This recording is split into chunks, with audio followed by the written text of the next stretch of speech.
4. Hitler's Guests. Memo, top secret. And the increasing instability of the subject is endangering the success of the project. I myself was always of the opinion that the sources of his immensely powerful psychic energy levels should have been more closely investigated before final selection. Since his power sources are beyond our knowledge, their imminent breakdown, if that is indeed what is happening, may be beyond our ability to control.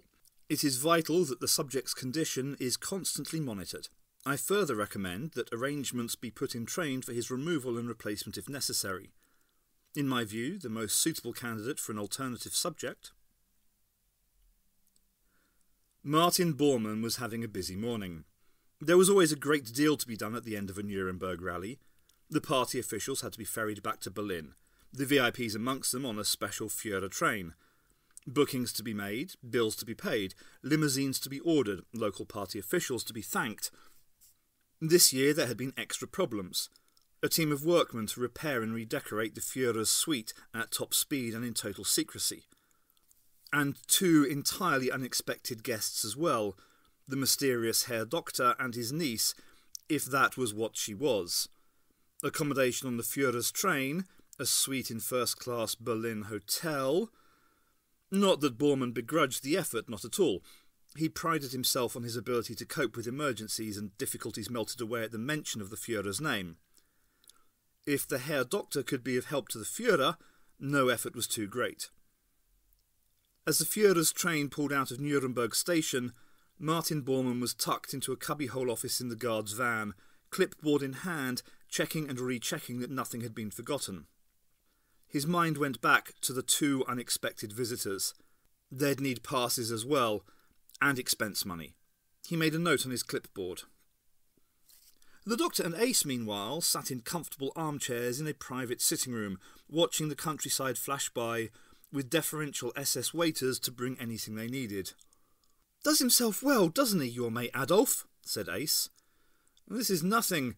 You should see Ribbentrop's train. That's much flashier. And as for Goering's, I gather it's a palace on rails." "You mean they've all got private trains?" The Doctor shrugged. Trains, country houses, jewels, art treasures, clothes, cars, and huge fat bank accounts. They're not in politics for their health, you know. "What a collection of crooks," said Ace. She took another sip of champagne. "And we're getting just as bad. I'm getting a taste for this stuff. I'll lose all my street cred if this keeps up." "Comes of mingling with the mighty," said the Doctor. "You've stumbled on a universal truth, I'm afraid. On any planet, in any galaxy, in any time zone, the people on top do all right for themselves." Ace leaned back in her chair. "Well, it's a tough job, but someone's got to do it. Ring for some more caviar, would you, Professor?" Clipboard in hand, Martin Bormann stood on the crowded platform of Berlin station, checking his departure list. The Führer had left, so had Goering, Goebbels, von Ribbentrop and Himmler, whisked away by Mercedes limousines to their various chancelleries, ministries and offices. So there only remained... He turned and saw the Herr Doctor and his niece patiently waiting. He hurried towards them. "1,000 apologies, Herr Doctor." "Not at all," said the Doctor amiably. "If you will come with me, I will see you to your hotel." He led them to an SS limousine, which whisked them from the swastika-draped station, past swastika-draped buildings, and into a swastika-draped luxury hotel, the Hotel Adlon. Here Bormann was greeted with great deference, and under his supervision they were soon comfortably installed in the usual luxury suite. Fishing inside a bulging briefcase, Bormann produced generous amounts of spending money and identification papers in the name of Dr. Johann and Fräulein Schmidt. "The papers are valid for Berlin only," he said apologetically. "If you are found elsewhere, you will be arrested. I should advise you to remain in or near the hotel. The Führer wishes the Herr Doctor to remain available for consultation at any time." "I suppose our wishes don't come into it," said the girl. "Naturally not," said Bormann approvingly, pleased at her rapid grasp of the situation. "As always, the Führer's will is paramount." The girl looked strangely at him but made no reply, overawed no doubt by the Führer's name. Bormann bowed and took his leave. "Old Adolf can take his chances as far as I'm concerned," said Ace when Bormann had gone. I'm not sitting staring at the walls. Quite right, said the doctor. Let's go and take a look at Berlin, while it's still here. It was a fine sunny day, and soon they were strolling down the tree-lined Unter den Linden.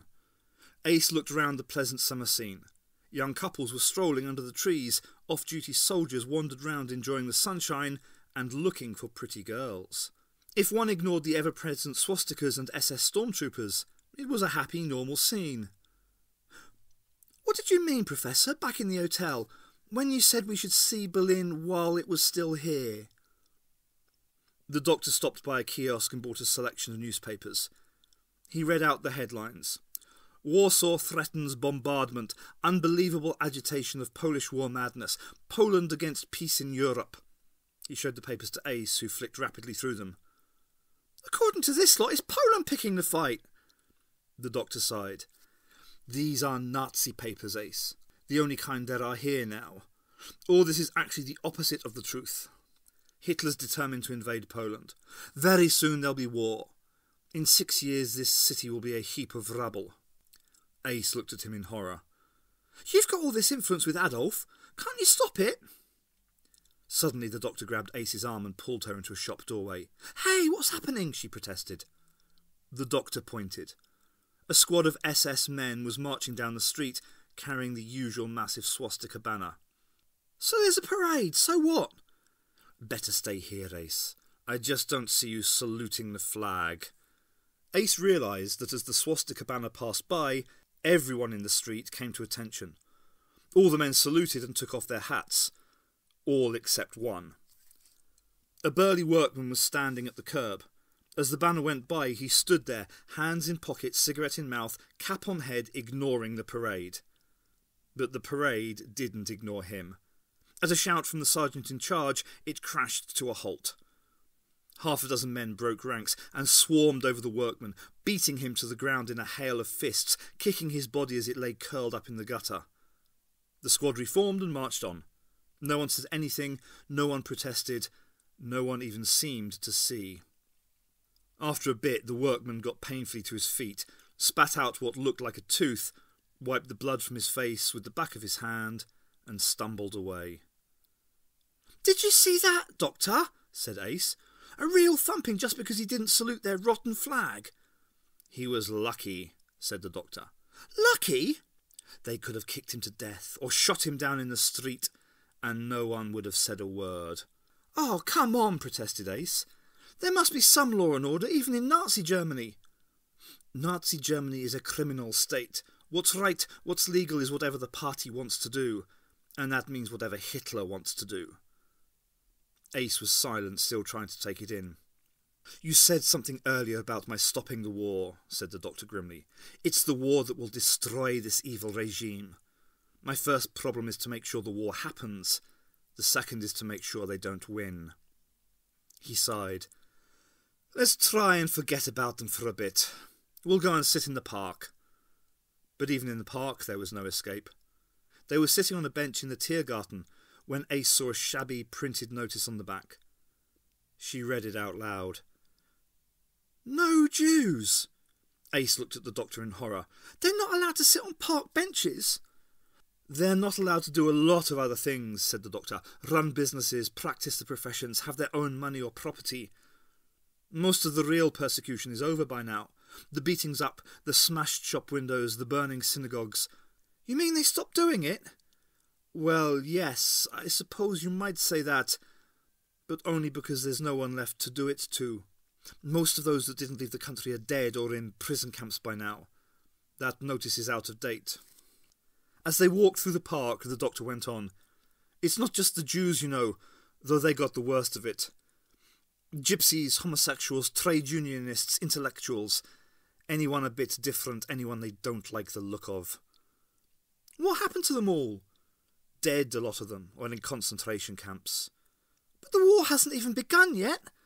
They've had concentration camps in Germany for 6 years, ever since the Nazis came to power. Up to now they've been persecuting their own people, fellow Germans. They're now just about to start on the rest of the world.